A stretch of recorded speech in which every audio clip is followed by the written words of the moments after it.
வணக்கம். புது புது அர்த்தங்கள் நிகழ்ச்சிக்கு வரவேற்கிறோம். இன்றைய நிகழ்ச்சியில் காங்கிரஸ் கட்சியின் திரு கோபண்ணா அவர்களும் பத்திரிகையாளர் திரு மணி அவர்களும் பங்கேற்கிறாங்க. வணக்கம். மக்கள் நலனுக்காக தேமுதிகவுடன் இணைந்து போராடுவோம் அப்படின்னு தமிழ்நாடு காங்கிரஸ் கமிட்டி தலைவர் திருநாவுக்கரசர் சொல்லியிருக்கிறாரு. விஜயகாந்தை போய் தேமுதிக தலைமை அலுவலகத்தில் சந்திச்சிருக்கிறாரு. அதன் பிறகு அவர் இந்த ஸ்டேட்மெண்ட்டை சொல்லியிருக்காரு. எப்படி புரிஞ்சுக்கிறது? இல்லை, பொதுவாக தமிழ்நாடு காங்கிரஸ் கமிட்டி தலைவராக திருநாவுக்கரசர் பொறுப்பேற்ற பிறகு மரியாதை நிமித்தமாக அனைத்து அரசியல் கட்சி தலைவர்களையும் பார்த்து வருகிறார். முதலில் திராவிட முன்னேற்ற கழக தலைவர் கலைஞர் அவர்களை சந்தித்து அவரது வாழ்த்துக்களை பெற்றார். தொடர்ந்து இதுபோன்ற சந்திப்பு ஒவ்வொரு அரசியல் கட்சி தலைவரையும் சந்தித்து மரியாதை நிமித்தமாக கலந்துரையாடுவது என்கிற ஒரு முறையில் இந்த சந்திப்பு நடைபெற்றிருக்கிறது. அப்படின்னு அவரும் சொல்லியிருக்காரு. மரியாதை நிமித்தமான சந்திப்பு அப்படிங்கிறதா மற்ற தலைவர்களை சந்திக்கும் போது சொல்லியிருக்காரு. மக்கள் நலனுக்காக தேமுதிகவுடன் இணைந்து போராடுவோம் அப்படின்னு சொன்ன மாதிரி மற்ற கட்சி தலைவர்களை சந்திச்சுட்டு வந்த பிறகு அவர் சொன்ன மாதிரி தெரியல. அதில் நீங்கள் ரொம்ப ஆழமாக பார்க்க வேண்டியதில்லை. திராவிட முன்னேற்ற கழகத்தோடு கூட்டணி தொடரும், உள்ளாட்சி தேர்தலிலும் இந்த கூட்டணி தொடர்கிறது என்று சமீபத்தில் அறிவித்திருக்கிறார். அதில் எந்த பிரச்சனையும் கிடையாது. இன்றைக்கு தேமுதிக தலைவரை சந்தித்த பிறகு பொதுவான பிரச்சனை, இப்போ மது விலக்கு இருக்குது, இது போன்ற பிரச்சனைகளில் தேமுதிகவுடைய கருத்தும் காங்கிரஸுடைய கருத்தும் ஒன்றாக இருக்கும்போது இணைந்து போராடலாம் என்கிற ஒரு கருத்தை சொல்லுவதில் எந்த தவறும் இல்லை. யார் இந்த ஆட்சிக்கு எதிராக, மத்திய பாஜக, தமிழகத்தில் இருக்கிற அதிமுக ஆட்சிக்கு எதிராக, இங்கே இருக்கிற மக்கள் விரோத நடவடிக்கைகளுக்கு எதிராக எந்த அரசியல் கட்சி முன் வந்தாலும் அதை ஆதரிப்பதற்கு காங்கிரஸ் கட்சி தயாராக இருக்கிறது. அப்படித்தான் அதை பார்க்க வேண்டுமே தவிர அதுக்கு மேலே அதில் உள்நோக்கம் கற்பிக்கக்கூடாது. அதுக்கு மேலே அதை பார்க்கக்கூடாது அப்படிங்கிறாரு. அது சரிதான. அரசியல் ரீதியாக சந்தித்தேன், நட்பு ரீதியாக சந்தித்தேன், அவர் எல்லா விளக்கமுமே கொடுக்குறாரு. எதிர்காலத்தில் இணைந்து செயல்படுவோம், மதவிலக்கு போன்ற பிரச்சனைகள்லாம் சொல்கிறார். எல்லா ஸ்டேட்மெண்ட்டும் அவர்கிட்ட தான் நம்ம எடுக்கிறோம். ஆனால் அதுக்கு மேலே பார்க்கக்கூடாது அப்படிங்கிறாரு கோபண்ணா. இல்லை, அதுக்கு மேலே கண்டிப்பாக பார்க்க வேண்டும். எல்லாமே அரசியல் தான். அரசியல் இல்லாமல் இது இருக்க வாய்ப்பே கிடையாது. ஏன்னா அவர் இப்போ திருநாவுக்கரசர் பதவி ஏற்றதுலேருந்தே கன்சிஸ்டண்ட்டாக ஒரு விஷயம் என்ன நடக்குதுன்னா, அவர் இப்போ ராகுல் காந்தி முதலமைச்சர் ஜெயலலிதாவை மருத்துவமனையில் பார்த்ததுலேருந்து அதற்கு பிறகு நடக்கக்கூடிய சம்பவங்கள் எல்லாமே கன்சிஸ்டண்ட்டாக அவர் அதற்கு முன்பு இருந்த தலைமை, காங்கிரஸ் தலைமை, தமிழ்நாட்டில் இருந்த தலைமைக்கு மாறான அரசியல் நிலைப்பாட்டை தான் அவர் எடுத்திருக்கிறார் என்பது தெரியும். இதை மட்டும் ஐசோலேட்டடாக நம்ம பார்க்கக்கூடாது, அதோடு சேர்த்து பார்த்தா தான் இது நமக்கு புரியும். ஆகவே வேறு புதுவிதமான ஒரு அரசியல் அணிச்சேர்க்கைக்கான முயற்சிகளில் அவர் ஈடுபட்டிருக்காருன்னு தான் தெரியுது. ஆகவே விஜயகாந்துடனான திருநாவுக்கரசன் சந்திப்பு என்பது முழுக்க முழுக்க அரசியலான சந்திப்பு தான். அது வரக்கூடிய காலங்களில் காங்கிரஸ் கட்சி எடுக்க போகிற பல அரசியல் நிலைப்பாட்டிற்கு இல்லை, இது எப்படி பார்க்கலாம்? திமுகவுக்கு ஒரு அழுத்தம் கொடுக்கறதாக பார்க்கலாமா, இல்லை திமுக விட்டு இவங்க வெளியே வருவதற்கான ஒரு சூழலை இவங்க ஏற்படுத்துறாங்கன்னு புரிஞ்சுக்கலாம்? ரெண்டாவது சொன்னதான் உண்மை. அவர்கள் கிட்டத்தட்ட அந்த ஹனிமூன் ஓவர் தான் நான் நினைக்கிறேன். அது திமுக காங்கிரஸ் கூட்டணி இனிமேல் தொடர்வதற்கான வாய்ப்புகள் இல்லைன்னு தான் நான் நினைக்கிறேன். ஏன்னா அந்த மாதிரியான சம்பவங்கள் தான் கடந்த ஒரு வாரமாக நடந்து கொண்டிருக்கிறது. இது தமிழக அரசியலோட அடிப்படையான சில கூறுகளை புரிந்தவர்களுக்கு இது புரியும்.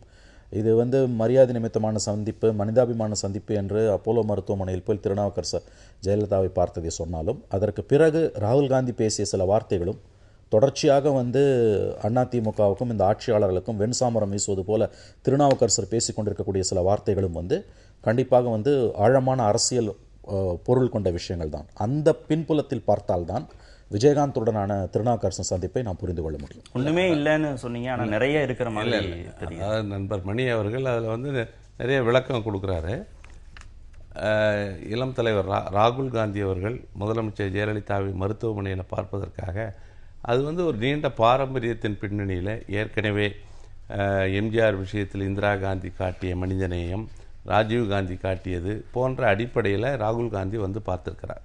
அதனால்தான் அது அரசியல் முக்கியத்துவம் கொடுக்கக்கூடாது என்பதற்காகத்தான் காங்கிரஸ் கட்சியினர், குறிப்பாக திருநாவுக்கரசரை தவிர யாரும் மருத்துவமனைக்கு வரக்கூடாது, என்னுடைய பயணம் என்பது தனிப்பட்ட முறையில் எந்த விளம்பரமும் இல்லாமல் இருக்கணும்னு சொன்னார். ஏன்னா அது அரசியல் சாயம் பூசப்படும் என்பதனாலேயே அவர் அந்த பயணத்தை மேற்கொண்டார்.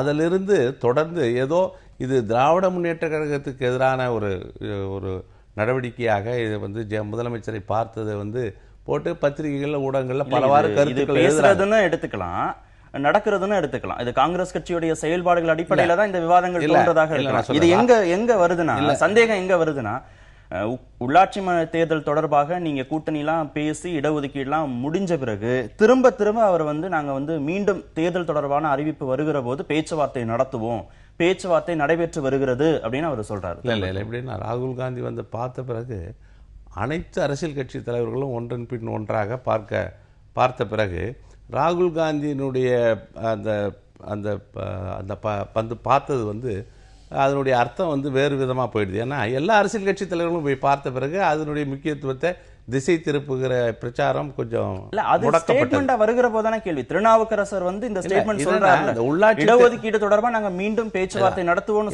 உள்ளாட்சி தேர்தல் கடந்த முறை வந்து மாநில அளவில் எந்த பேச்சுவார்த்தையும் நடத்த வாய்ப்பில்லாத நிலையில மாவட்ட அளவிலேயே அதை பேசி தீர்த்து கொள்ள வேண்டும் என்று திராவிட முன்னேற்ற கழக தலைமை கூறியதால காங்கிரஸ் கட்சிக்கு கிடைக்க வேண்டிய இடங்கள் பல மாவட்டங்களில் கிடைக்கல. அது இப்போ சட்டமன்றத்தில் நாங்கள் 41 இடங்களை பெற்றோம். அதே போல் எங்களுக்கு ஒரு ஏதோ சதவிகித அடிப்படையில் ஒரு உடன்பாடு ஏற்பட்டு மாநில அளவில் அதை மாவட்ட அளவில் வந்து நிறைவேற்றுகிற முயற்சி இருந்திருந்தால் இந்த பிரச்சனை வந்திருக்காது. இன்னைக்கு வந்து அவர்கள் அந்த அடிப்படை இல்லாதனால தேர்தல் தள்ளி போகாம இருந்திருந்தா நீங்க அந்த உடன்பாட்டுக்கு தேர்தல் தள்ளி போகலைன்னா அந்த உடன்பாட்டின் அடிப்படையில் மாவட்ட அளவில் என்ன தொகுதிகளை ஒதுக்கினார்களோ அந்த அடிப்படையில் நாங்கள் போட்டிட்டு இருப்போம். இன்னைக்கு என்ன சொல்றாருன்னா திருநாவுக்கரசர் திரும்ப அடுத்த முறை தேர்தல் வருகிற போது மறுபடியும் திராவிட முன்னேற்ற கழக தலைமையோடு பேசி எங்களுக்கு உரிய இடங்களை பெறுவதற்கு, அதாவது ஒரு மாநில அளவில் ஒரு உடன்பாடு ஏற்படுத்தி அதை மாவட்ட அளவில் நிறைவேற்றுவதற்கான முயற்சியில் ஈடுபடுவோன்றதுதான் திருநாவுக்கரசர். உள்ளாட்சி தேர்தல்னு வருகிற போது நீங்க மாவட்ட அளவில் பேசிக்கங்கிறதா திமுகவுடைய ஸ்டாண்ட். அதுல அவங்க மாறுவாங்களாங்கிறதுல எனக்கு மாற்று கருத்து இல்லை. அவங்க அந்த ஸ்டாண்ட்ல அவங்க வந்து ரொம்ப தெளிவா இருக்கிறதா தான் ஆரம்பத்திலேருந்து ஸ்டாலின் சொல்லிட்டு இருக்கிறார். திரு கோபண்ணா சொல்ற மாதிரி மாநில தலைமை மீண்டும் பேச்சுவார்த்தை நடத்துவதற்கான ஒரு சூழலை உருவாக்குவாங்களாங்கிறதும் தெரியல. ஆனா இவங்க காங்கிரஸ் தரப்புல இருந்து திருப்பி அந்த ஸ்டேட்மெண்ட் சொல்லிட்டே இருக்காங்க, பேச்சுவார்த்தை நடைபெற்று வருகிறது, பேசுவோம். ராகுல் வருகைக்கு பிறகு கட்சிக்கு ஒரு புது உத்வேகம் கிடைத்திருப்பதாக காங்கிரஸ் கட்சி நம்புகிறதா? இல்லை, டைரக்ஷன் மாறி இருக்குது. ராகுல் காந்தியின் வருகைக்கு பிறகு, அப்போலோ மருத்துவமனைக்கு ராகுல் காந்தி வந்து போன பிறகு காங்கிரஸ் கட்சியின் அரசியல் பயணம் தமிழ்நாட்டில் திசை மாறி இருக்கிறது, திசை மாற துவங்கி இருக்கிறது தான் நான் பார்க்குறேன். இல்லை, இந்த உள்ளாட்சி தேர்தலை விட்டுருங்க, அது ஒரு பெரிய டீலே கிடையாது என்னை பொறுத்த வரைக்கும். கேட்டிங்கன்னா உள்ளாட்சி தேர்தலில் பெரிய அளவில் இவங்களுக்கு ஒன்றும் ஸ்டேக்ஸ் கிடையாது. ஏன்னா வந்து இவர்களுக்கு ஒதுக்கப்பட்ட இடங்களும் ரொம்ப குறைவு. அவர்கள் அகில இந்திய காங்கிரஸ் கட்சியின் கால்குலேஷன்ஸ்ன்றது வேற.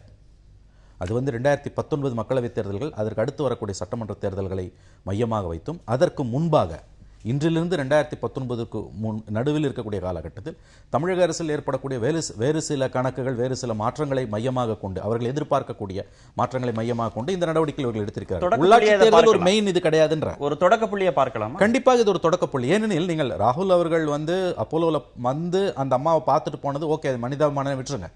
கோபண்ணா சொன்ன மாதிரி வந்து மற்ற தலைவர்கள் வந்து பார்த்தாங்க. ஆனால் மற்றவர்கள் பார்த்ததற்கும் இவர் பார்த்ததற்கும் கண்டிப்பாக ஒரு வித்தியாசம் உண்டு நான் நம்புறேன். அதை கூட விட்டுருங்க. அதற்கு பிறகு அவர் பேசிய வார்த்தைகள், நாங்கள் முழுவதுமாக முதலமைச்சரை சப்போர்ட் பண்ணுறோன்றார். அவர் வந்து ஒரு ஹெல்த் ரீசனில் சொல்கிறார், அது ஃபைன், அதில் ஒரு தப்பும் கிடையாது. பட் அதற்கு பிறகு வந்து திருநாவுக்கரசர்லேருந்து இங்கே வந்து பொறுப்பு முதலமைச்சர் வேண்டும், இடைக்கால முதலமைச்சர் வேண்டும், துணை முதலமைச்சர் வேண்டும், இலாக்காக்கள் மாற்றப்படக்கூடாதுலாம் சொல்லப்பட்ட பொழுது அப்போ அவங்க எடுத்த நிலைப்பாடு தான் நமக்கு சந்தேகத்தை. அவரும் விளக்கம் கொடுக்கிறார்ல, நீங்க ஒரே கூட்டணியில இருக்கிறதுனால ஒரே கொள்கையில பேசணும், ஒரே கருத்தை சொல்லணுங்கிற இல்ல. அடிப்படையான விஷயங்களில் நீங்கள் ஒரு கூட்டணியில் இருக்கிறீர்கள் என்றால் அடிப்படையான விஷயங்களில் உங்களுக்குள் கருத்து வேறுபாடு வந்தால் நீங்கள் அந்த கூட்டணியில் நீடிக்க முடியாது. திமுகவுக்கும் அண்ணா திமுகவுக்குமான பகை என்பது, அரசியல் பகை என்பது எல்லோருக்கும் தெரிந்த விஷயம். அண்ணா திமுகவுடனான நிலைப்பாட்டில் திமுகவின் நிலைப்பாட்டிற்கு ஜஸ்ட் ஆப்போசிட்டா காங்கிரஸ் கட்சி ஒரு நிலைப்பாடு எடுக்க முடியாது. ஆனால் அவர்கள் எடுத்திருக்கிறார்கள். அப்படி என்றால் அதில் இருக்கக்கூடிய பொலிட்டிக்கல் மெசேஜ் நீங்க பாருங்கன்ற நான் சொல்ல வருவது, அதில் இருக்கக்கூடிய மெசேஜ் ரொம்ப தெளிவா இருக்கு. இதற்கு மிகப்பெரிய அளவில் பொழிப்புரைகளோ உங்களுக்கு வந்து விளக்க உரைகளோ எழுத வேண்டிய அவசியமே கிடையாது. திருநாவுக்கரசர் பேசக்கூடிய வார்த்தைகளிலேயே அவர்கள் எந்த திசையை நோக்கி பயணப்பட போகிறார்கள் என்பது தெரிகிறது தெளிவாக. ஒரு அரசியல் கட்சி வந்து தேர்தல் நேரத்தில் நாங்கள் கூட்டணி வைத்துக்கிறோம். ஒரு மதசார்பற்ற கட்சி என்ற அடிப்படையில் திமுக காங்கிரஸ் கூட்டணி ஏற்கனவே மத்திய அரசில் கிட்டத்தட்ட 9 ஆண்டுகள் நாங்கள் இருந்திருக்கிறோம். அந்த அடிப்படையில் மீண்டும் நடுவில் ஒரு இடையில கூட்டணியில் இல்லாத காலம் போய் இன்றைக்கு மறுபடியும் கூட்டணி சேர்ந்து சட்டமன்ற தேர்தலில் போட்டியிட்டோம், உள்ளாட்சி தேர்தலிலும் போட்டியிட போகிறோம். அந்த ஹனிமூன் பீரியட் முடிஞ்சிருச்சுன்னா இல்லை அப்படி சொல்ல முடியாது. அதாவது நீங்கள் வந்து ஒரு அரசியல் கட்சி வந்து ஒரு கருத்தை சொல்லுகிற போது அதிமுக விஷயத்தில் திமுகவினுடைய பார்வையும் காங்கிரஸ் கட்சியினுடைய பார்வையும் வந்து ஒரே மாதிரியாக இருக்கணுன்றது அவசியம் கிடையாது. காங்கிரஸ் கட்சிக்கென்று சில கொள்கைகள் உண்டு. அந்த அடிப்படையில் தான் அது தலைவர் திருநாவுக்கரசர் இந்த பிரச்சனையை அணுகுகிறாரே தவிர மற்றபடி இதில் வந்து நீங்கள் வந்து திமுக காங்கிரஸ் கருத்து வேறுபாடு என்கிற அடிப்படையில் அதை பார்க்க வேண்டாம். ஒவ்வொரு அரசியல் கட்சிக்கும் கருத்து சொல்லுகிற உரிமை இருக்கிறது. அந்த அடிப்படையில் திராவிட முன்னேற்ற கழகம் அவர்களுடைய கருத்தை அவர்கள் சொல்லுகிறார்கள். காங்கிரஸ் கட்சியும் தன் கருத்தை சொல்லுகிறது. ஆனால் அடிப்படையில் சில கொள்கைகளில் திமுகவுக்கும் காங்கிரஸுக்கும் பெரிய வேறுபாடு கிடையாது.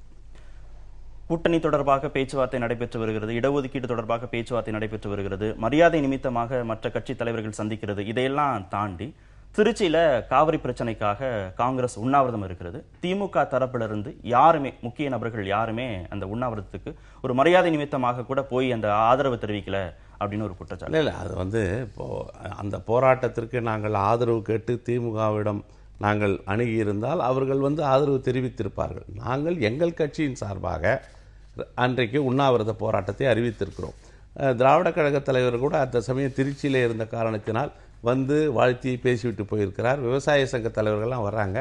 திமுகனா அவங்க ஒரு அரசியல் கட்சி. நாங்கள் நடத்துகிற போராட்டத்துக்கு அவர்கள் வந்து எங்களை வாழ்த்த வேண்டும் என்றோ அல்லது அவர்கள் நடத்துகிற போராட்டத்துக்கு நாங்கள் போய் வாழ்த்த வேண்டும் என்றோ அதெல்லாம் ஒரு சம்பிரதாயமாக தான் பார்க்கணுமே தவிர அதில் ரொம்ப தீவிரமான ஒரு அரசியல் வேறுபாடு இருப்பதாக நீங்கள் பார்க்கக்கூடாது. எங்கள் கட்சியின் சார்பாக நாங்கள் போராட்டம் நடத்தினோம். ஆயிரக்கணக்கான மக்கள் காங்கிரஸ் கட்சியினர் பங்கேற்று மத்திய அரசுக்கு எதிராக காவிரி மேலாண்மை வாரியம் அமைக்க தவறுகிற அந்த போக்கை கண்டிக்கிற வகையில் தமிழகத்துக்கு பாஜக செய்த மிகப்பெரிய துரோகத்தை அன்றைக்கு தோலுரித்து காட்டுகிற வகையில் அந்த உண்ணாவிரத போராட்டம் நடைபெற்றது. ஆக எங்கள் வழியில் சில போராட்டங்களை நாங்கள் நடத்துகிறோம். திராவிட முன்னேற்ற கழகம் சில போராட்டங்களை நடத்துகிறது. அன்றைக்கு அனைத்து கட்சி கூட்டத்தில் கூட்டியிருந்தாங்க. காங்கிரஸ் கட்சி அழைக்கப்பட்டது, நாங்கள் போனோம். அதே போல் நாங்கள் இது ஒரு போராட்டத்தில் வந்து அவர்கள் பங்கேற்கலை, வாழ்த்தி பேசலை என்பதே ஒரு பெரிய ஒரு அரசியல் முக்கியத்துவமாக கருதி ஏதோ கருத்து வேறுபாடு இருப்பதாக நீங்கள் சொல்லக்கூடாது. வாசன் வந்து திருநாவுக்கரசர் பதவியேற்பதற்கு முன்பாகவே போய் திமுக பொருளாளர் மு க ஸ்டாலினை பார்க்குறாரு. தமிழ் மாநில காங்கிரஸ் திமுக கூட்டணிக்கு போவதற்கான ஒரு சூழல் இருப்பதாக சொல்லப்பட்டது. திமுக வாசனை வச்சு ஒரு அழுத்தம் கொடுக்கிறது காங்கிரஸ் கட்சிக்கு. அந்த அடிப்படையில் குறைவான சீட்டுகளை ஒதுக்கிட்டாங்கலாம் சொல்லப்பட்டது. அந்த மாதிரியான ஒரு நிலைப்பாடை இப்ப திரும்ப காங்கிரஸ் திமுகவுக்கான ஒரு டிமாண்டா ஒரு பிரஷரை கிரியேட் பண்ணுது அப்படின்னு புரிஞ்சுக்கலாமா? இல்ல நான் திரும்பவும் சொல்றேன், இப்ப ராகுல் காந்தியோட வருகை, அதற்கு பிறகு திருநாவுக்கரசர் பேசக்கூடிய பேச்சுக்கள் எல்லாமே லோக்கல் பாடி எலெக்ஷன்ஸை மையமாக வைத்து கூடுதலா இடங்களை பெறுவதற்காக, உள்ளாட்சி மன்ற தேர்தல்களில் கூடுதல் இடங்களை பெறுவதற்காக நடத்தக்கூடிய ஒரு டாக்டிக்ஸ். அதை நீங்கள் உங்கள் பாஷையில் சொன்னால் ஒரு ப்ரெஷர் டாக்டிக்ஸாக நான் பார்க்கல. இஷ்யூ அது கிடையாது. இஷ்யூ வந்து மச் லார்ஜர். இன்னும் சொல்லப்போனால் இப்படிப்பட்ட ஒரு நிலைப்பாட்டை எடுக்க வேண்டும் என்பதற்காகத்தான் தமிழ்நாடு காங்கிரஸ் கமிட்டியிலே மாற்றம் வந்திருக்கிறதுன்னு நான் நினைக்கிறேன். ஏன்னா அதற்கு பிறகு ராகுல் காந்தியின் வருகையை விட முக்கியமானது அதற்கு பிறகு தமிழ்நாடு காங்கிரஸ் கமிட்டி தலைவர் அவருடைய பேச்சில் இருக்கக்கூடிய கன்சிஸ்டண்ட்டாக அவர் வந்து ஆளுநரை 2 முறை சந்தித்து பேசியது, அதற்கு பிறகு வந்து இங்கே வந்து இடைக்கால முதலமைச்சர் வேண்டாம் என்று சொல்லியது, எல்லா கட்சிகளும் பிரதான கட்சிகள் எல்லாமே வந்து இங்கே இருக்கக்கூடிய சூழலில் வந்து ஒரு தற்காலிக ஏற்பாடு வேண்டும் என்று கேட்ட பொழுது அவர் அதற்கு ஜஸ்ட் ஆப்போசிட்டாக ஒரு ஸ்டாண்ட் எடுக்கிறாரு. அதை வந்து நம்ம சாதாரணமாக எடுத்துக்க முடியாது. இல்லை, காங்கிரஸ் தலைமையிலான ஒரு கூட்டணி அப்படின்னு வருவதற்கான ஒரு சூழல் இது ஏற்படுத்தும்னு பார்க்கலாமா? நீங்க சொல்ற மாதிரி இன்னும் ஒரு லார்ஜர் கண்டெக்ஸ்ட் இதை பார்த்தா அந்த மாதிரியான ஒரு சூழல் இது வந்து வருவதற்கான வாய்ப்புகள் இருக்கிறதா? அதற்கும் வாய்ப்பு குறைவுன்னு நினைக்கிறேன். தன்னுடைய பலம் என்ன என்பது காங்கிரஸ் கட்சிக்கு, மாநில தலைமைக்கும் தெரியும், அகில இந்திய தலைமைக்கும் தெரியும். இவர்கள் வேறு கணக்குகளை நோக்கி போகிறார்கள். அது சில விஷயங்களை நாம் வெளிப்படையாக பேச முடியாது. ஆனால் இதில் இருக்கக்கூடிய மறைபொருள் என்னன்னு தான் நான் சொல்கிறேன் உங்களுக்கு. அவர் வந்துட்டு போன பிறகு திருநாவுக்கரசர் பேசிய பேச்சுக்களை நீங்கள் ஒட்டுமொத்தமாக பார்த்தீங்கனாலே அதாவது வந்து ஒரு ஷிஃப்ட் தெரியுது நமக்கு தெளிவாக. இது வந்து நீங்கள் ரொம்ப ஷார்ப்பாக பார்த்தீங்கன்னா அதுக்கு புரியும். கடந்த கால வரலாறு அதிமுக அரசுக்கு எதிராக நடவடிக்கைகளை மேற்கொள்ளக்கூடிய எல்லா கட்சிகளோடையும் நாங்க வந்து ஒன்று சேர்ந்து போராடுவோம்னு கோபண்ணா சொல்றாரு. அப்ப அதிமுக நோக்கி இவங்க போகலைன்னு நம்ம ஒரு முடிவுக்கு வந்துடலாம். திமுக விட்ட ஒரு ஸ்பிளிட் இருக்கு, அது தொடர்பாக செய்திகள் வந்துட்டு இருக்குன்னா அப்ப திமுக இருந்து இவங்க வெளியில வருவதற்கான சூழல் இருக்குன்னு நீங்க சொல்றீங்க. அப்ப இந்த 2 ஆப்ஷனும் இங்க இல்ல, பைபோலார் பாலிடிக்ஸ்ல 2மே ஆப்ஷன் இல்லாத போது உங்களுக்கு தேர்ட் ஆப்ஷன் தேமுதிகவோட இணைந்து செயல்படும் அவங்க சொல்றாங்க. அப்ப இதை எப்படி புரிஞ்சு? உள்ள தேமுதிக தலைமைக்கு இவங்க போவாங்களா, இல்ல இவங்க தலைமையில ஒரு கூட்டணி அமைப்பாங்க? 2 நடக்காது. நீங்க சொன்ன அந்த பைபோலார் வரப்போறது கிடையாது. இவர்கள் வந்து திமுக கூட்டணியை விட்டு ஒருவேளை வெளியில் வந்தால், இவர்கள் வந்து விட்டார்கள் என்று நான் நம்புகிறேன், ஒருவேளை அப்படி அது ஃபைனலைஸ் ஆகும்பொழுது ஆட்டோமேட்டிக்காக வந்து இவங்க இன்னொரு பெரிய கட்சியை நோக்கி தான் போவாங்க. தனியாக நின்று பார்க்கக்கூடிய அந்த விஷப்பரீட்சையில் அவர்கள் ஈடுபட மாட்டார்கள். இதற்கு நாள் இருக்குது. இந்த 2019 வரைக்கும் உங்களுக்கு நாள் இருக்குது. பட் அதற்கு முன்பாகவே வேறு சில விஷயங்கள் நடந்ததுன்னா அப்போ இவர்களுடைய அந்த ஷிஃப்ட் இருக்கு பாருங்க, உங்களுக்கு அந்த கிராவிடேட் ஆகுறதுன்னு அது வந்து ரொம்ப சுலபமாக நடந்துடும். எப்படி பார்த்தாலும் இதை வந்து ரொம்ப சாதாரணமாக திருநாவுக்கரசரின் பேச்சுக்களை எடுத்துக்கொள்ள வேண்டாம். இல்லை, அதில் தமிழ் மாநில காங்கிரஸ் தலைவர் வாசன் திராவிட முன்னேற்ற கழக பொருளாளர் ஸ்டாலின் அவர்களை சந்தித்ததும் காங்கிரஸ் கட்சியும் ஒரு சமநிலைத்தன்மையில் நீங்கள் பார்க்கக்கூடாது. இப்போ எங்களை பொறுத்தவரை நாங்கள் ஒரு அகில இந்திய இயக்கம், தமிழ்நாட்டிலே நாங்கள் வலிமையாக இருக்கிறோம். தமாக கிட்டத்தட்ட எல்லோருமே கிட்டத்தட்ட இப்போ கூட சமீபத்தில் கடலூரில் இருந்து சந்திரசேகர் என்றவர் ஆயிரக்கணக்கானவர்களோடு சேர்ந்திருக்கிறார். நாள்தோறும் நடந்துகிட்டு இருக்கு.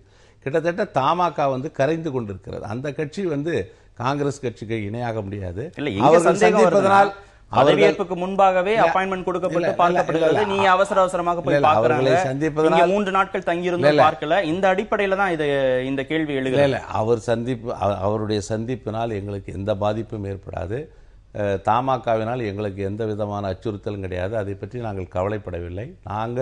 எங்கள் இயக்கம் என்றது ஒரு மரபு ரீதியாக நீண்ட பாரம்பரிய ரீதியாகவே ஒரு வலிமையான இயக்கம். நீங்கள் ஆர்கனைசேஷனலி நீங்கள் பார்த்தீங்கன்னா அது கொஞ்சம் பலகீனமாக உங்களுக்கு தோற்றத்தில் தெரியலாம். பட் எங்களுக்குன்னு ஒரு குட்வில் தமிழ்நாட்டில் உண்டு. நாங்கள் ஒரு வலிமையுள்ள இயக்கம். இப்போ கூட உண்ணாவிரதம் என்று சொல்லும்போது ஆயிரக்கணக்கில் வராங்க. ஆகையினால காங்கிரஸ் இயக்கம் என்பது ஒரு தனித்தன்மையோடு செயல்படுகிறது. சில அணுகுமுறைகள் ஒவ்வொரு விஷயத்திலும், இப்போ ஞானதேசிகனுக்கு ஒரு அணுகுமுறை இருந்தது. தலைவர் EVK இளங்கோவன் அவர்கள் இந்த ஆட்சியை எதிர்த்து கடுமையான ஒரு அணுகுமுறையை கையாண்டார். அதே போல இன்னைக்கு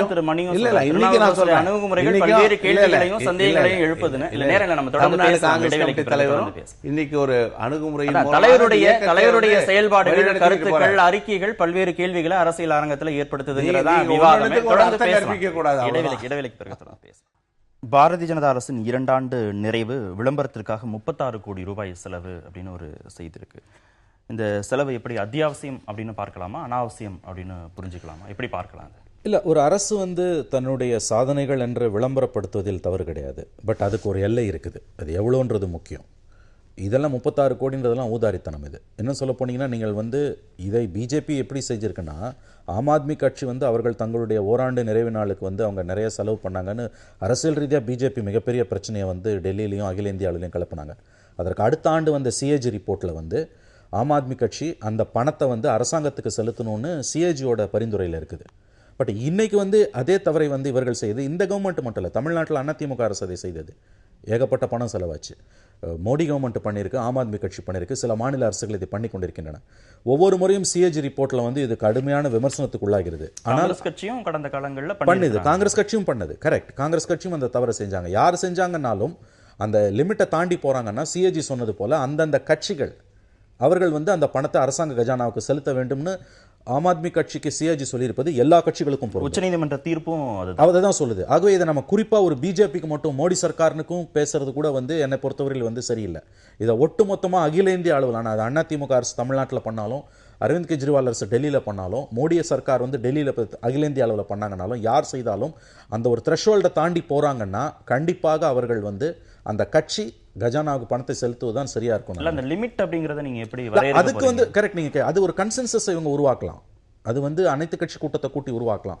இல்லைன்னா ஒட்டுமொத்தமாவே நீங்கள் சொல்லுவது போல இந்த விளம்பரம் என்ற தொகையே அந்தந்த கட்சிகள் மட்டும்தான் செலவு செய்யணும்னு நீங்க முடிவு. எப்படி இருந்தாலும் அதுல ஒரு ஒருமித்த கருத்து எட்டப்பட வேண்டும். நீங்கள் கேட்பது போல த்ரெஷ்ஹோல்டு என்னன்றது முடிவு செய்யப்படணும். அப்படி முடிவு செய்ய முடியவில்லை, அதில் நாம் ஒருமித்த கருத்தை எட்ட முடியவில்லை என்றால் கண்டிப்பாக அந்தந்த மாநிலத்தையோ தேசத்தையோ ஆளக்கூடிய கட்சி கஜானாவுக்கு செலுத்த வேண்டும் என்பதுதான் ஒரு விதியாக இருக்க முடியும். ஏன்னா இது அடிப்படையில் நம்முடைய பணம், வரி செலுத்துபவர்களின் சாமானியனின் பணம். இது நீங்க எப்படி பார்க்கல? இல்லை, இந்த பொதுவாக விளம்பரம் என்பது நீண்ட காலமாக இருக்கிறது. காங்கிரஸ் ஆட்சியிலையும் விளம்பரம் கொடுத்துருக்காங்க. இந்த டிஐவிபி என்கிற அந்த அமைப்பு மூலமாக இந்த விளம்பரங்கள் கொடுக்குறப்போ இந்த விளம்பரத்தை யாருமே படிக்கிறது கிடையாது. பெரும்பாலும் யாரும் படிக்கிறது இல்லை. இது என்ன பயன்பாட்டு கொடுக்குறாங்கன்னு தெரியல. ஒருவேளை அந்த ஊடகங்களை மகிழ்ச்சியில் வைத்துக்கொள்வதற்கு இந்த விளம்பரங்கள் தரப்படுகிறதா, அல்லது ஊடகங்களுடைய ஆதரவை பெறுவதற்கு இந்த விளம்பரங்கள் தரப்படுகிறதா? இதில் பார்த்தீங்கன்னா பிரிண்ட் மீடியா நாளேடுகளுக்கு கிட்டத்தட்ட 35 கோடி கொடுத்துருக்காங்க. அதே மின் ஊடகங்கள் அது கம்மியாக இருக்குது. அதற்கு என்ன காரணம்னா, இந்த பிரிண்ட் மீடியாவில் விமர்சனங்கள், செய்திகள் அதிகமாக போய் சேருவதற்காக அதிகமான விளம்பரத்தை, ஒரு முழு பக்கம் விளம்பரம் கொடுக்கும்போது லட்சக்கணக்கான கோடிக்கணக்கான ரூபாய் அதில் செலவழிக்கப்படுகிறது. அதே போல் தமிழ்நாட்டில் கூட பார்த்திங்கன்னா, தமிழக முதலமைச்சர் ஒரு பிரச்சனையில் எல்லா ஆங்கில நாளேடுகளுக்கெல்லாம் கொடுத்தாங்க. அதில் கூட விமர்சனம் வந்தது. இப்போ இத்தகைய விமர்சனம் அதே நேரத்தில் ஆம் ஆத்மிக்கு நீங்கள் 3 மடங்கு கடந்த ஆண்டை விட அதிகமாக நீங்கள் செலவழிச்சிருக்கீங்கன்னு சொல்லி அந்த பணத்தை திரும்ப தரணும்னு ஒலிபரப்புத்துறை நோட்டீஸ் கொடுத்துருக்கு சிஏஜி ரிப்போர்ட் அடிப்படையில். ஆக மற்றவர்களுக்கு உபதேசம் செய்கிற பாஜக அரசு முதல்ல முன்மாதிரியாக அவர்கள் திகழணும். இந்த விளம்பரத்தை வந்து கூடுமானவரை மக்கள் வரிப்பணம் இதை கட்டுப்படுத்தணும். இதனால் பெரிய இந்த விளம்பரத்தினால வந்து பெரிய மாற்றம் ஒன்றும் வந்துடாது. யாரும் இதை படிக்கிறதும் கிடையாது, பார்க்குறது அந்த பக்கத்தையே. இதுல கோபனா சொல்ற நம்ம வந்துட முடியாது. இல்ல கோபனா சொல்றதுல ஒரு பாயிண்ட் நான் ஒத்துக்கிறேன். ஆனா அதோட தொடர்ச்சி அடுத்த ஸ்டேஜுக்கு அவர் போக மறுக்கிறார். அதாவது வந்து என்னன்னா, இது வந்து கண்டிப்பாக வந்து இந்த விளம்பரங்கள் எல்லாமே யார் ஆட்சியில் இருந்தாலும் அவர்கள் வந்து மிகப்பெரிய ஊடகங்களை, குறிப்பாக அச்சு ஊடகங்களை வந்து தேசிய அளவில் இருக்கக்கூடிய அச்சு ஊடகங்களை தங்கள் சார்பாக அவர்களை ஆதரவாக வைத்துக் கொள்ள வேண்டும், அவர்களை குட் புக்ஸ்ல வச்சுக்கணும் தான் அவங்க கொடுக்குறாங்க. இல்ல அப்படி பொதுமைப்படுத்த முடியுமான்னு கேட்கிறேன். அரசு கொடுக்கிற விளம்பரங்களை ஊடகங்கள் போடுறாங்கன்னு எடுத்துக்கலாம். ஆனா எல்லா ஊடகங்களும் அரசு விளம்பரங்களுக்காக செய்திகளை வந்து அவங்களுக்கு சார்பா தான் போடுவாங்கன்னு திரு கோபனா சொல்ற மாதிரி எடுத்துக்க இல்ல இது ரொம்ப பெரிய டாபிக். இது அவர் சொல்ற ஒரு பாயிண்ட் கரெக்ட். அது வந்து பல பேர் படிக்கிறது இல்லைன்றார், உண்மைதான் அது. ஆனால் அப்படியும் ஏன் வந்து அரசாங்கங்கள், இந்த மோடி கவர்மெண்ட்டை மட்டும் சொல்ல வேணாம், எல்லா கவர்மெண்ட்டையும் சொல்லணும், தமிழ்நாட்டில் இருக்க கவர்மெண்ட்டையும் சேர்த்து தான் நீங்க சொல்லணும். இவர்கள் வந்து ஏன் கொடுக்குறாங்கன்னா, பெரிய ஊடகங்கள் குறிப்பாக அச்சு ஊடகங்கள் தங்களுக்கு எதிரான ஆன்டி கவர்மெண்ட் நியூஸை போடக்கூடாதுன்றது தான் பொதுவாக எல்லாருக்கிட்டையுமே இருக்கக்கூடிய விஷயங்கள். இதை நீங்க இன்னொரு விதத்தில் பார்த்தீங்கன்னா, இந்த வெறும் இந்த 35 கோடின்னு அவங்க சொல்றதோ, தமிழகத்திலும் டெல்லியிலும் கொடுக்கப்பட்ட அந்த அச்சு ஊடகங்கள் கொடுக்கப்பட்ட விளம்பரங்கள்ல யாருக்கு கொடுத்தாங்கன்னு நீங்க பார்த்தீங்கன்னா, அந்த கொடுக்கப்பட்ட பத்திரிகைகளுக்கும் அவர்களுடைய சர்க்குலேஷனுக்குமான சம்பந்தம் வந்து பல நேரங்களில் காணாம போகுது. ஒரு பக்கத்தில் வந்து மிகப்பெரிய அளவில் இருக்கக்கூடிய நேஷனல் மீடியாவை எங்கேஜ் பண்ணுறாங்க, இன்னொரு பக்கத்தில் வந்து உங்களுக்கு சர்க்குலேஷனே இல்லாத பத்திரிகைகளுக்கும் கோடிக்கணக்கில் விளம்பரம் கொடுக்கப்படுகிறது. என்ன சொல்ல போனால், எம்ஜிஆர் பீரியடில் வந்து உங்களுக்கு ஒரு குறிப்பிட்ட பத்திரிகை அவர்கள் விளம்பரம் நிறுத்தப்பட்ட பொழுது அவர்கள் நீதிமன்றத்திற்கு போய் வாங்கினாங்க. அப்போ சில கைட்லைன்ஸ் போட்டாங்க. அதற்கு பிறகு துரதிருஷ்டவசமாக அதை நம்மளால் அடுத்த ஸ்டேஜுக்கு எடுத்துகிட்டு போக முடியல. இந்த 35 கோடி யாருக்கு கொடுக்கப்பட்டது? ஒவ்வொரு மாநில அரசும் மத்திய அரசும் கொடுக்கக்கூடிய விளம்பரங்கள் என்பது, அந்த விளம்பரத்தை மட்டும் பார்க்காதீங்க, அந்த கொடுக்கப்பட்ட பத்திரிகைகளின் சர்க்குலேஷனை பார்த்தீங்கன்னாலும் வேற சில எல்லா இடத்துலயுமே இதுக்கான மாற்றங்கள் தேவைப்படுகிறது. தொடர்ந்து பேசலாம் இடைவேளை. கருத்து சுதந்திர விவாதத்தை கிளப்பும் வதந்தி பரப்புவோர் கைது அப்படின்னு ஒரு செய்தி இருக்கு. முதலமைச்சர் உடல்நலம் குறித்து வதந்தி பரப்புவோர் கைது செய்யப்பட்டுட்டு வராங்க. இதுவரைக்கும் மொத்தம் 55 பேர் மீது வழக்கு பதிவு செய்யப்பட்டிருக்கிறது. திமுக பொருளாளர் மு க ஸ்டாலின் வந்து திமுகவினரை குறிவைத்து இந்த மாதிரியான எதிர் நடவடிக்கைகள் எடுக்கப்படுகிறதுன்னு அவர் வந்து குற்றம் சாட்டுறாரு. அவங்களுடைய ஃபேஸ்புக் கணக்கெல்லாம் முடக்கப்படுகிறது அப்படின்னு சொல்றாரு. நான் வைகோவும் திருநாவுக்கரசரும் வேறொரு ஸ்டாண்ட் எடுக்கிறாங்க. கருத்து சுதந்திரங்கிற அடிப்படையில் வதந்தி பரப்புனா கண்டிப்பாக நடவடிக்கை எடுக்க தான் செய்வாங்க அப்படின்னு சொல்கிறாங்க. இந்த செயல்பாடு, இந்த ஸ்டேட்மெண்ட்ஸ் இதெல்லாம் எப்படி நம்ம பார்க்கலாம், எப்படி புரிஞ்சுக்கலாம்? இல்லை, இது ரொம்ப ஆச்சரியமான ஒரு விஷயமா இருக்குது. ஏன்னா நீங்கள் வந்து உச்சநீதிமன்றத்தின் பல தீர்ப்புகள் வந்து நீங்கள் வந்து கருத்து சுதந்திரம் என்பது வந்து மிக அதிக அளவில் இந்தியாவில் அனுமதிக்கப்பட்டிருக்கிறது. நீங்கள் எப்போ அதை கை வைக்கணும்னு கேட்டிங்கன்னா, தேச பாதுகாப்பு உள்ளிட்ட மிகப்பெரிய ஒரு நாடு வந்து இன்றைக்கி ஒரு போர் சூழலை சந்தித்து கொண்டிருக்கிறது, அல்லது வந்து ஒரு மிகப்பெரிய அளவில் வந்து ஒரு இன்சர்ஜென்சி சொல்லக்கூடிய உள்நாட்டு கலகம் இருக்குது. அந்த மாதிரி நேரங்களில் தான் நீங்கள் பண்ண முடியுமே தவிர, இப்போ தமிழ்நாட்டில் இருக்கக்கூடிய சூழலில் வந்து உங்களுக்கு வந்து ஒரு கருத்தை தெரிவிக்கிறாங்க அப்படின்றதுக்காக நீங்கள் இது போன்று வந்து ரெக்லெஸ்ஸாக வந்து நீங்கள் வந்து வழக்குகளை பதிவு செய்ய முடியாது. இன்னும் சொல்லப்போனீங்கன்னா 66A அந்த சட்டத்தை உச்சநீதிமன்றம் ரத்து செய்த பிறகு இவர்கள் வந்து எந்த அடிப்படையில் இதை செய்கிறாங்கன்னு தெரியல. அவர்கள் சில சட்டப்பிரிவுகளை மேற்கோள் காட்டுறாங்க. ஆனால் இது என்னென்ன வந்து ஐபிசி வழக்குகள் பதிவு பண்ணுறாங்க. இதெல்லாம் நீதிமன்றத்தில் எப்படி நிற்கும் நமக்கு தெரியல. இவ்வளவு பேர் மீது இவ்வளவு வழக்குகளை நீங்கள் போடுவது என்பது வந்து உயர்நீதிமன்றத்திற்கு போகும்பொழுது இது வந்து இந்த கேஸ் எல்லாம் நிற்குமான்னு நமக்கு தெரியல. இது வந்து ஒரு யாரும் எதுவும் பேசக்கூடாது, எழுதக்கூடாது என்ற அடிப்படையில் செய்யப்படக்கூடிய ஒரு நடவடிக்கையாகத்தான் இதில் இருக்கிறது. நீங்கள் வந்து ரொம்ப ஆபாசமாக எவரை பற்றியும், அதுவும் குறிப்பாக முதலமைச்சரை பற்றியும் மற்றவர்களை பற்றியும் சொன்னாங்கன்னா அப்போ தாராளமாக நீங்கள் நடவடிக்கை எடுக்கலாம், தப்பு கிடையாது. ஆனால் நீங்கள் வந்து இப்போ வந்து ஒரு முதலமைச்சர் வந்து மருத்துவமனையில் இருக்கும் பொழுது நமக்கு வந்து ஆக்சுவல் இன்ஃபர்மேஷனே வந்து வெளியில் வராதது தான் நம்முடைய மிகப்பெரிய சிக்கல். அந்த கட்டத்தில் தான் இது வருது. அந்த பேக்ரவுண்டில் பார்த்தா இது என்னன்னு புரியும். இல்லை, அந்த ஆக்சுவல் இன்ஃபர்மேஷன் அப்படிங்கிறது நம்ம எப்படி புரிஞ்சுக்கணும்னா கடந்த கால வரலாறை வைத்து புரிந்து கொள்ள வேண்டும். 1984 எம்ஜிஆர் அவர்கள் மருத்துவமனையில் இருந்த பொழுது முதல் 10 நாட்கள் அப்போலோ மருத்துவமனை தான் மருத்துவ அறிக்கை வெளியிட்டது. அதற்கு பிறகு ஸ்டேட் கவர்மெண்ட் அதை கண்ட்ரோல் எடுத்துக்கிட்டாங்க. டாக்டர் ஹெச்வி அண்டே அவங்க வந்து தெளிவாக வந்து மருத்துவ அறிக்கைகளை வெளியிட்டாங்க.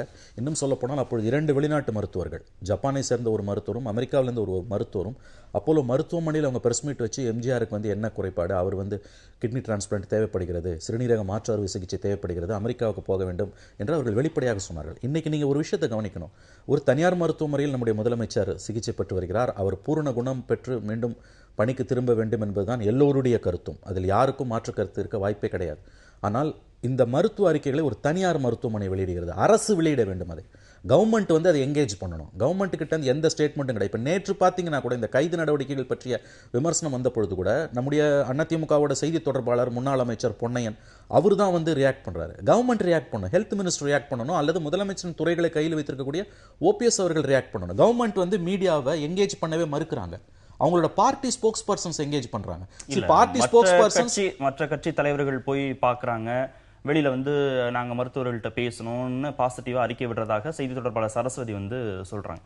கவர்னர் போய் பார்த்துட்டு வந்து வெளியில ஸ்டேட்மெண்ட் கொடுக்குறாங்க. மத்திய அமைச்சர்கள், கரண்ட்ல இருக்கக்கூடிய மத்திய அமைச்சர்கள் போய் பார்த்துட்டு வந்து ஸ்டேட்மெண்ட் கொடுக்குறாங்க. மருத்துவமனை நிர்வாகம் கொடுக்கிறது. இப்போ இவ்வளவு பிறகு மேலையும் நாம வந்து ஸ்டேட்மெண்ட்ஸ் வேணும், அப்ப அதுதான் ஆத்தென்டிக்னா அப்ப இவங்க சொன்னதெல்லாம் நம்ம நல்லிஃபை அப்படின்னு எடுத்துக்கிறது இல்ல. இவங்க சொன்னது நல்லிஃபை நான் சொல்லல.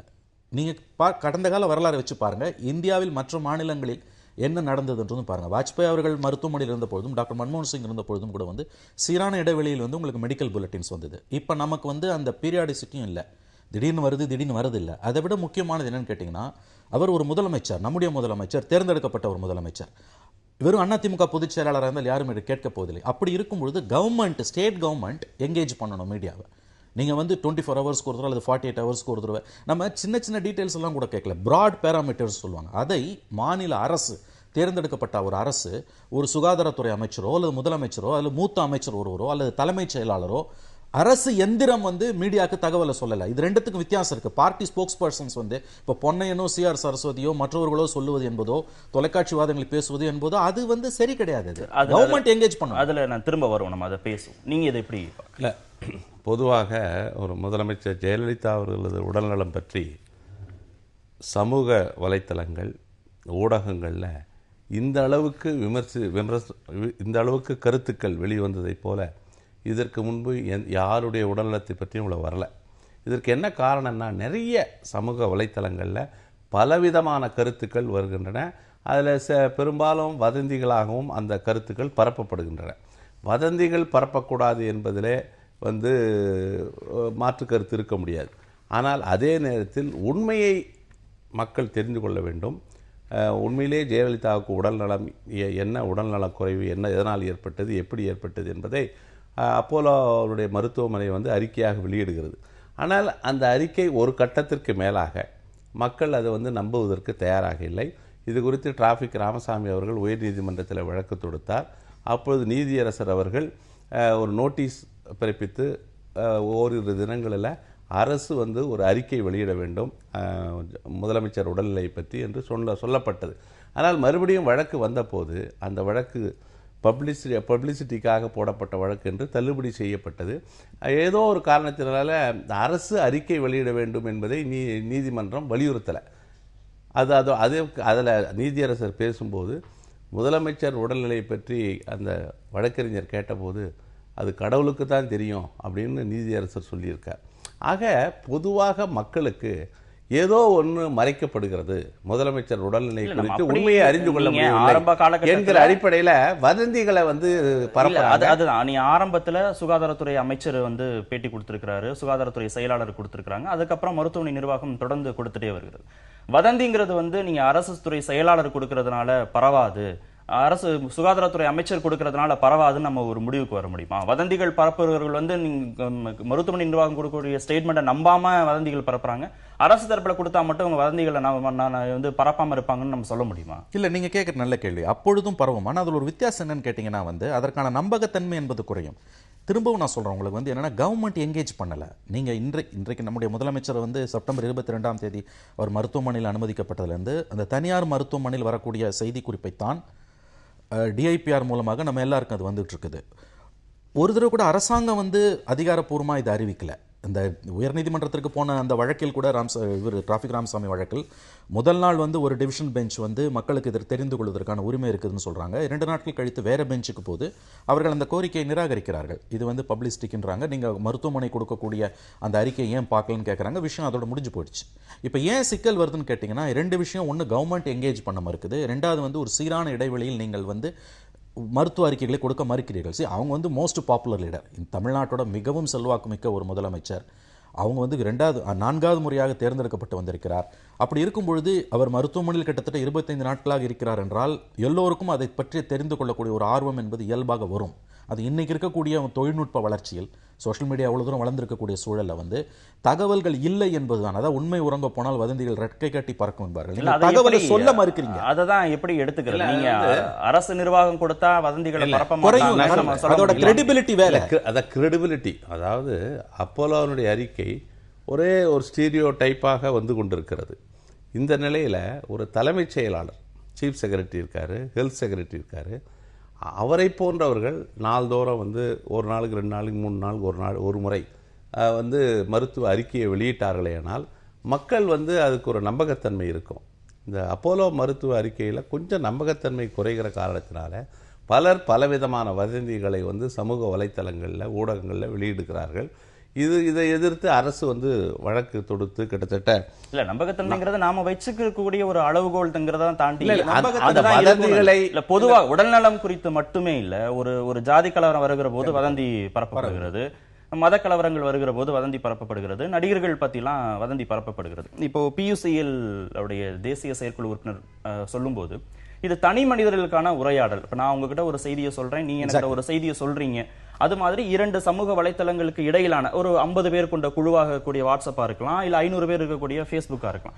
அதுல தனிநபர்களுக்கான உரையாடல்களாக இந்த வதந்திகளை வந்து நம்ம வந்து பார்க்கணுமா, இல்ல இது ஒரு சோசியல் அண்ட்ரஸ்ட உருவாக்குது அப்படின்னு எடுத்துக்கிறது? இல்ல அதுல ஒரு பாயிண்ட் இருக்கு. இப்ப உதாரணத்துக்கு கோவையில வந்து 2 வங்கி ஊழியர்கள் வந்து பேசிக்கிட்டப்ப அவங்க யாரோ கம்ப்ளைண்ட் பண்ணாங்க. அது நேரடியா பேசியிருக்காங்க. நேரடியா பேசும். அது வந்து எப்படி எந்த அளவு கோர்ட்ல நிக்கும்னு தெரியல. அது ஏற்றுக்கொள்ள முடியாது. ஆனால் சமூக வலைதளத்தில் போடக்கூடிய ஒரு கருத்து அது வந்து ஒரு அண்ட்ரஸ்ட் ஏற்படுத்துவதற்கான வாய்ப்பு இருக்குது. இப்போ இந்த போலீஸ் ஃபைல் பண்ணியிருக்கக்கூடிய இந்த எல்லா கேஸ்லையுமே வந்து இதெல்லாம் நீதிமன்றங்கள் இது எந்த பார்வையில் பார்க்க போகுதுன்னு நமக்கு தெரியல. இது சமூக கொந்தளிப்பை ஏற்படுத்தும்னு கூட அவங்க நினைக்கலாம், அல்லது கருத்து சுதந்திரத்தின் பார்ப்பட்டும் கூட அவங்க நினைக்கலாம். பிரச்சனை அது கிடையாது.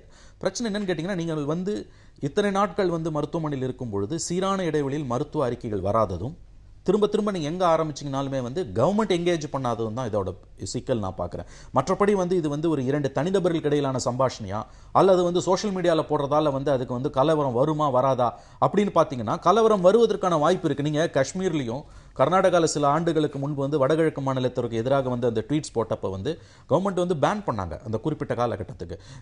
நம்ம வந்து சமூக வலைதளங்களில் பதியக்கூடிய கருத்துக்கள் மூலமாக சமூக கொந்தளிப்பு ஏற்படுவதற்கான வாய்ப்புகள் இருக்கு, அதை மறுக்கல. அந்த அளவில் காவல்துறையின் பணியை வந்து நம்ம குறைச்சு மதிப்பிட முடியாது, அவங்க இன்டர்வென்ஷன் பண்ணி தான் ஆகணும்.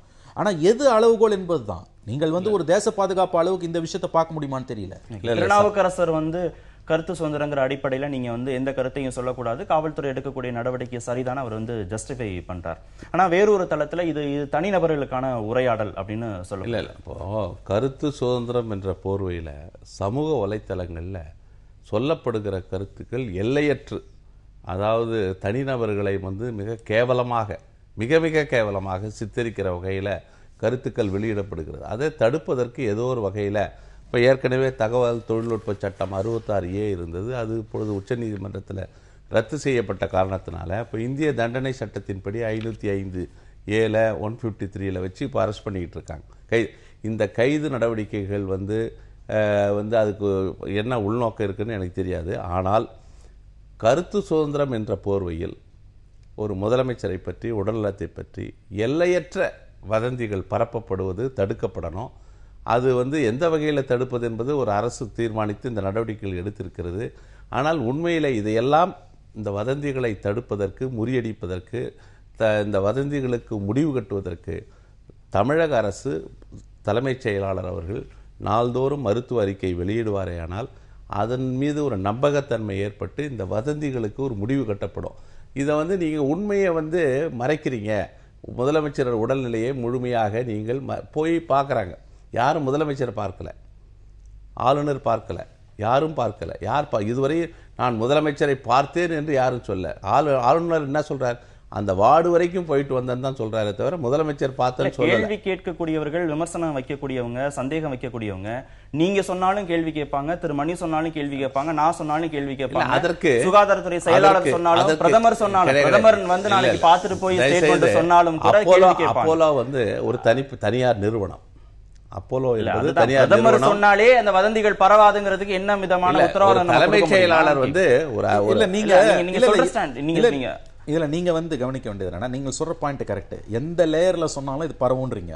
அது பரவுதான அந்த அந்த குவாண்டம் குறையும்ன்றத Intensity-ய குறைக்க முடியும். இன்டென்சிட்டியை நீங்க குறைக்க முடியும். நீங்க ஒரு விஷயத்தை புரிஞ்சுக்கோங்க, நம்ம இந்த பிரச்சனையோட சென்ட்ரல் பாயிண்ட் என்னன்னா, அரசாங்கம் சிவில் சமூகத்துடன், அதாவது மீடியாக்கள் மூலமா தான் அவங்க பேச முடியும். அரசாங்கம் நேரடியாக மீடியாக்களை எங்கேஜ் பண்ண மறுக்கிறாங்க, தகவல்களை சொல்ல மறுக்கிறார்கள். நான் டிரான்ஸ்பரண்ட் கவர்மெண்ட். அங்கதான் சிக்கல் வருது. நீங்க வந்து நமக்கு பிடிக்குதோ பிடிக்கலையோ இன்னைக்கு மீடியாவோட எங்கேஜ் பண்ணி தான் ஆகணும். மற்ற விஷயங்களில் நீங்க மீடியாவை எங்கேஜ் பண்ணாம இருக்க மாதிரி இந்த விஷயத்தில் இருக்க முடியாது. நீங்க தயவு செஞ்சு எங்கேஜ் பண்ணுங்க. யாராவது ஒரு அதிகாரி மட்டத்திலோ அல்லது மூத்த அமைச்சர் மட்டத்திலோ நீங்கள் வந்து தொடர்ச்சியாக நீங்கள் வந்து அறிக்கைகளை கொடுப்பதன் மூலமாக இந்த இன்டென்சிட்டியை நீங்கள் சொன்னது போல் குறைக்க முடியும். நாங்கள் மொத்தமா எங்கேஜ் பண்ண மாட்டோம், ஹாஸ்பிட்டல் பிரஸ் ரிலீஸை கொடுப்போம், இல்லைன்னா எங்களுடைய ஸ்போக்ஸ் பர்சன்ஸ் மட்டும்தான் பேசுவாங்கன்றது வந்து ஏற்றுக்கொள்ள முடியாது. இங்க என்ன யோசிக்கணும்னா, இது மாதிரியான ஒரு சென்சிட்டிவான பிரச்சனைகள் நம்ம ஏற்கனவே பேசின உடல்நலம் சார்ந்தோ இல்ல ஜாதி பிரச்சனை சார்ந்தோ மத பிரச்சனை சார்ந்தோ இல்ல ஒரு தனிநபர் சார்ந்த விமர்சனங்களோ வருகிற போது இது கருத்து சுதந்திரம் தான், இது மாதிரியான சர்ச்சைகள்லாம் வரத்தான் செய்யும், அதுல இருந்து நல்ல விஷயங்களை எடுத்துக்கணும் இந்த சமூகம் அப்படின்னு வரலாமா? இல்ல சரியான உறுதிப்படுத்தப்பட்ட தகவலை மட்டும்தான் இது மாதிரியான பொதுவெளிகளில் சமூக வலைத்தளங்கள் மூலமாக சொல்லணும் அப்படிங்கிற ஒரு தனி ஒழுக்கம், ஒரு பொது ஒழுக்கம் தேவைப்படுகிறது? இல்ல, நீங்க முதல்ல சொன்னதான் கரெக்ட். அதாவது வந்து ஒட்டுமொத்தமா வந்து ஊடகங்களை வந்து நீங்கள் வந்து கழுத்தை நெரிக்கணுமா அல்லது வந்து கட்டற்ற சுதந்திரம் வேணுமான் போது, நேரு இந்த பிரச்சனைக்கு சுதந்திரம் அடைந்த பிறகு அவர் சொல்றாரு, இந்த ரெண்டுல ஒன்னு சாய்ஸ் வேணும்னா முதல்ல தான் எடுப்பேன்றார். ஏன்னா நீங்க வந்து சப்ரஸ் பண்றது மூலமா எதையும் அடிச்சிட முடியாது. நீங்க இது வந்து எப்போ சொல்றாரு அவர்? 70 ஆண்டுகளுக்கு முன்பு சமூக வலைதளங்களோட வளர்ச்சி இவ்வளவு இல்லாத கட்டத்தில் சொல்றார். நம்ம அடிப்படையில் ஒரு உண்மையை புரிந்துக்கணும். இன்னைக்கு இருக்கக்கூடிய தொழில்நுட்ப வளர்ச்சி என்பது வந்து எந்த உண்மையையும் எவரும் எவரிடமிருந்தும் மறைத்து விட முடியாது. பாரம்பரிய ஊடகங்களாக நம்மை போன்றவர்கள், ட்ரெடிஷனல் மீடியா, தொலைக்காட்சிகள், அச்சு ஊடகங்கள் வந்து ஒரு செய்தியை மக்களிடம் கொண்டு சேர்ப்பதற்கு முன்பே அவை சமூக வலைதளங்கள் மூலமாக மக்கள்கிட்ட ரியல் டைம் லைவ் போயிட்டு இருக்குது. இந்த கட்டத்தில் நீங்க எப்படி சப்ரஸ் பண்ண முடியும்? நீங்க சப்ரஸ் பண்ணுவீங்க, சில கைது நடவடிக்கைகள் எடுப்பீங்க, பலர் மேல வழக்கு போடுவீங்க. அது எங்க போய் முடியும்னா இன்னும் அதிகப்படியான ரூமர்ஸ்ல தான் போய் முடியும். அதனால தான் சொல்றோம், it is in your own interest. தயவு செஞ்சு எங்கேஜ் பண்ணுங்க. நீங்க எங்கேஜ் பண்ண மறுப்பதன் மூலமாக, தகவல்களை சொல்ல மறுப்பதன் மூலமாக நீங்க தான் அவங்களுக்கு ஃபீல்டை ஓபன் பண்றீங்க. நீங்க ஏன் அவங்களுக்கு ஸ்பேஸ் கொடுக்குறீங்கன்னு தான் நம்ம கேட்கிறோம். இன்னைக்கு சமூக வலைத்தளங்கள்ல நிறைய பத்திரிகையாளர்கள் உருவாகிட்டாங்க. ஒவ்வொருத்தரும் ஒரு பத்திரிகையாளராக ஒரு விஷயத்தை வந்து செய்தியாக வெளியிடுவது, அதற்கு ஒரு விவாதத்தை துவக்குவது. அவங்கள பத்திரிகையாளர்கள்னா அப்புறம் மற்றவங்களை எப்படி? இல்ல, நான் என்ன சொல்றேன், இப்போ முன்ன அந்த வாய்ப்பு கிடையாது. இப்போ ஒருத்தர் கருத்து சொல்வதற்கு முன்பு வந்து ஆசிரியருக்கு கடிதம் எழுதி அதுதான் வெளியிடணும். இப்போ அது கிடையாது. இந்த சமூக வலைத்தளங்கள் மூலமாக பலவிதமான கருத்துக்களை சொல்லுகிற உரிமையை அவர்கள் பெற்றிருக்கிறார்கள். அதன் மூலம் வதந்திகள் பரப்பப்படுகிறது, இல்லைன்னு சொல்ல. இப்போ முதலமைச்சர் ஜெயலலிதா அவர்களை பற்றி வதந்திகள் பரப்பப்படுகிறது, இல்லைன்னு சொல்ல முடியாது. அந்த வரம்பு மீறி போகிற இடங்கள்ல அரசு நடவடிக்கை எடுக்கலாம். ஆனால் இதற்கு எல்லாவற்றுக்கும் மேலாக முத்தாய்ப்பாக என்ன செய்யணும்னா, தமிழக அரசு தலைமைச் செயலாளர் அடிக்கடி பத்திரிகையாளர்களை இதே அப்போலோ மருத்துவமனைக்கு வந்து சந்திக்கலாம், உடல்நிலையை பற்றி சொல்லலாம். பத்திரிகையாளர்கள் கேட்கிற கேள்விக்கு அவர் பதில் சொல்வாரே. ஆனால் இந்த வதந்திகள்லாம் வந்து காலப்போக்கில் வந்து நிறுத்தப்படும். ஏன்னா வதந்திகள் எங்கே வருகிறதுன்னா, உண்மை மறைக்கப்படுகிற போது வதந்திகள் ரெக்க கட்டி பறக்குது. ஒரு தலைமைச் செயலாளரே வந்து நீங்க எவ்வளவு உயர் பதவியில் இருக்கக்கூடியவர்கள் நீங்க உத்தரவாதம் கொடுத்தாலும் திரு மணி சொல்கிற மாதிரி இது சமூக வலைத்தளம், இது ஒரு அண்டர்ஸ்ட் கிரியேட் ஆகுங்கிற அந்த விஷயத்தை நம்ம அதையும் நம்ம செஞ்சதான் வேணும். இல்ல, சில நேரங்கள்ல சமூக வலைத்தளங்கள் வரம்பு மீறி செயல்படுவதை நாம் பார்க்கிறோம். இந்த ஒரு விஷயத்துல இல்ல, இன்னும் பல விஷயங்களில். இப்போ தனிப்பட்டவர்களுடைய இமேஜை வந்து டேமேஜ் பண்ணுறது, சேற்றை வாரி எரிப்பது, அவதூறு கற்பிப்பது, கலங்கம் கற்பிப்பது சமூக வலைத்தளங்கள் கட்டுப்பாடற்ற முறையில் அதை வந்து நம்ம வந்து சரின்னு சொல்ல முடியாது. நிகழ்ச்சியில் பங்கேற்ற இருவருக்கும் மிக்க நன்றி. மீண்டும் சந்திப்போம். நன்றி.